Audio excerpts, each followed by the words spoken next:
Young beauty Ashika Ranganath చేతిలో కొబ్బరి బోండం పట్టుకొని చిలిపితనంతో అల్లరి చేస్తూ కనిపించిన తాజా ఫోటోలు నెట్టింటో వైరల్ అవుతున్నాయి. తొలి సినిమాతోనే టాలీవుడ్ యూత్ గుండెల్లో గాయం చేసిన ఈ ముద్దుగుమ్మ ఇప్పుడు సోషల్ మీడియాలో తన అందంతో మరింత దూసుకుపోతుంది. 2023లో అమిగోస్ సినిమాతో తెలుగు తెరకు పరిచయమైన ఆషికా ఆ తర్వాత నాగార్జున సరసన నా సామిరంగ చిత్రంలో నటించింది.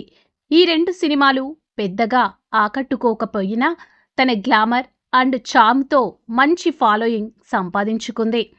టాలీవుడ్ యూత్ క్రష్గా మారిన ఈ చిన్నది ప్రస్తుతం మెగాస్టార్ చిరంజీవి విశ్వంబర సినిమాలో కీలక పాత్రలో నటిస్తుందని సమాచారం. సోషల్ మీడియాలో యాక్టివ్గా ఉండే ఆషికా సమ్మర్ వేడిని తగ్గించేందుకు కొబ్బరి బోండం పట్టుకొని చేసిన ఈ ఫోటోషూట్ ఇప్పుడు తెగ ట్రెండ్ అవుతోంది.